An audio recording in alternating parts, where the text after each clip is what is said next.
بسم اللہ الرحمن الرحیم۔ آج ہم سورۃ البقرہ کی آیت نمبر 29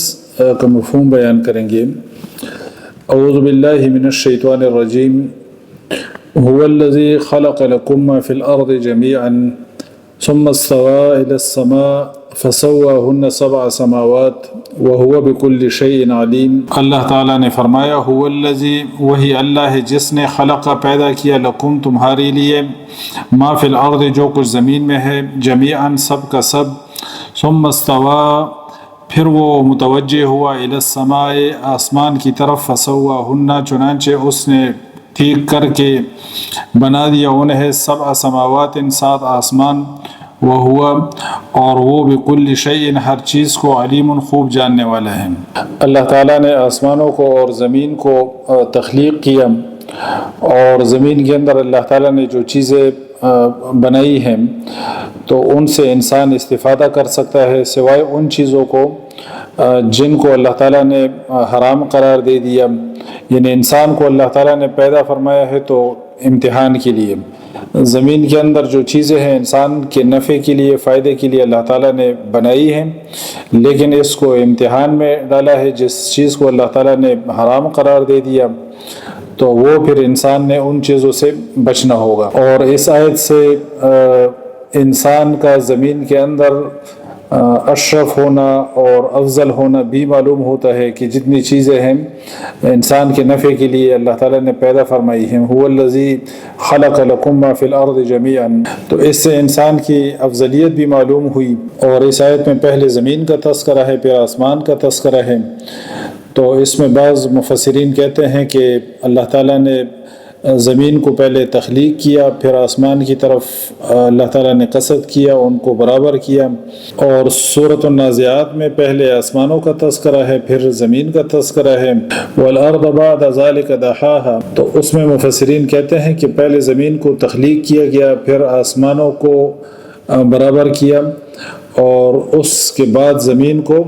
جو سورۃ النازعات میں آتا ہے تو وہ اس کے بعد پھر زمین کو ہموار کیا گیا، تخلیق اس کی پہلے کی گئی۔ اور بعض مفسرین کہتے ہیں کہ سورۃ البقرہ کی اس آیت میں جو ثم کا لفظ آیا ہے، یعنی زمین کا تذکرہ کر کے اس کے بعد ثم استوى الی السماء فسواہن 7 سماوات، تو اس میں ثم جو ہے وہ تقدیم اور تاخیر کے لیے نہیں ہے، بلکہ یہ خبر ہے کہ اللہ تعالیٰ نے آسمانوں کو بھی تخلیق کیا، زمین کو بھی تخلیق کیا۔ اور اس آیت کے ابتدائی حصے میں اللہ تعالیٰ نے زمین اور آسمانوں کی تخلیق کا تذکرہ فرمایا،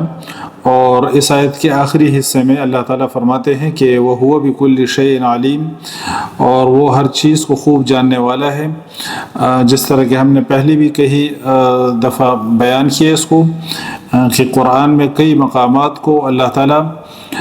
علم کو جوڑتے ہیں خلق کے ساتھ، کہ اس نے ان ساری چیزوں کو تخلیق بھی کیا، اور وَهُوَ بِكُلِّ شَيْءٍ عَلِيمٌ، وہ ہر چیز کو خوب جاننے والا ہے۔ اسی طرح قرآن میں اللہ نے فرمایا کہ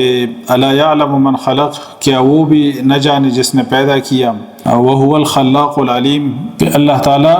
نوئنگ کریٹر ہے، اس نے چیزوں کو تخلیق بھی کیا اور وہ ہر چیز کا علم بھی رکھتا ہے۔ اور سورۃ النبأ میں اللہ تعالیٰ فرماتے ہیں کہ أَلَمْ نَجْعَلِ الْأَرْضَ مِهَادًا، کیا ہم نے زمین کو بچھونا نہیں بنایا؟ تو زمین کو اللہ تعالیٰ نے انسان کے لیے رہائش کے قابل بنایا، ہم اس پہ چلتے پھرتے ہیں اور ہم اس سے اپنا کھانے پینے کی چیزیں حاصل کرتے ہیں، اور سکون سے اس پر ہم چلتے ہیں، اس کے اوپر ہم کنسٹرکشن کرتے ہیں۔ کچھ اجرام فلکی ہیں کہ جن پر آپ جاتے ہیں تو آپ کا وزن گھٹ جاتا ہے، جس طرح چاند پہ آپ دیکھیں، وہاں پہ چلنا جو ہے نا وہ انسان کے لیے مشکل ہے۔ اسی طرح کچھ پلینٹس ایسے ہیں کہ وہاں پہ آپ کا وزن بہت زیادہ ہو جاتا ہے۔ زمین سورج کے گرد ریولوشن کرتی ہے، اور اس کی ریولوشن کی جو سپیڈ ہے وہ 30 کلومیٹر پر سیکنڈ ہے، یعنی 1 سیکنڈ میں 30 کلومیٹر جو ہے نا زمین آگے جاتی ہے، جو اس کی ریولوشن کی سپیڈ ہے۔ اس طرح پھر یہ روٹیٹ کرتی ہے، اس طرح اس کی اوورال جو نظام شمسی کے ساتھ اس کی الگ موومنٹ ہے، لیکن اس کے باوجود ہم اس کو محسوس نہیں کرتے، ان تمام مومنٹس کا ہمیں کوئی احساس نہیں ہوتا۔ یہ ہمارے لیے ایک بچھونا ہے، اس پہ ہم رہتے ہیں، اس پہ ہم چلتے پھرتے ہیں اور ہم سکون سے سوتے ہیں۔ اسی طرح اللہ تعالیٰ نے قرآن پاک کے اندر فرمایا کہ أَلَمْ نَجْعَلِ الْأَرْضَ كِفَاتًا أَحْيَاءً وَأَمْوَاتًا، اللہ فرماتے ہیں کہ کیا ہم نے زمین کو سمیٹنے والی نہیں بنایا زندوں کے لیے اور مردوں کے لیے۔ اس وقت جو دنیا کی آبادی ہے تقریباً 8 ارب کی آبادی ہے، تو ان کو بھی زمین نے سمیٹا ہوا ہے، جو اس کی پشت پر ہے اور جو اس کے پیٹ میں ہے، جو مر چکے ہیں، جو زمین کے اندر دفن ہو چکے ہیں، ان کو بھی زمین نے سمیٹا ہوا ہے۔ اربوں انسان مر چکے ہیں اور دوسرے جانور مرتے ہیں، لیکن کوئی ڈکے پروسیس کی وجہ سے اور ان کے گلنے سڑنے کی وجہ سے کوئی یہاں پہ لائف کو نقصان نہیں پہنچا، بلکہ زمین جو ہے نا ان کو جذب کر رہی ہے۔ اور زمین کے اندر اللہ تعالیٰ نے جو مخلوقات پیدا کی ہیں ان میں انسان ذی شعور ہے، انسان کو اللہ تعالیٰ نے عقل دی ہے۔ اور اس آیت میں ہم نے پڑھا، اللہ تعالیٰ فرماتے ہیں کہ هو الذی خلق لکم ما فی الارض جمیعا، کہ اللہ تعالیٰ ہی وہ ذات ہے جس نے پیدا کیا تمہارے لیے زمین کے اندر سب کا سب۔ اللہ تعالیٰ نے چیزوں کو ایک مقصد کے تحت پیدا کیا، انسان کے واسطے ان چیزوں کو اللہ تعالیٰ نے تخلیق کیا۔ تو پھر اس انسان کو کیوں تخلیق کیا گیا، یہ انسان کے لیے جو ہے نا اس میں غور و فکر کرنے کی ضرورت ہے کہ دوسری چیزوں کو اللہ تعالیٰ نے انسان کے لیے تخلیق کیا، زمین کے اندر جو چیزیں اللہ تعالیٰ نے رکھی، تو انسان کو اللہ تعالیٰ نے عقل دی ہے، سمجھ بوجھ اس کو دی ہے کہ دوسری چیزوں کو پیدا کرنے کا اگر مقصد ہے تو یہ جو ذی شعور مخلوق ہے اور یہ جو ظلم اور انصاف کو جانتا ہے اور جو اچھائی اور برائی کو جانتا ہے، تو یہ کیسے بے مقصد ہو سکتا ہے۔ اور لاسٹ کلپ میں بھی ہم نے بیان کیا تھا کہ جو سورہ شورى کی آیت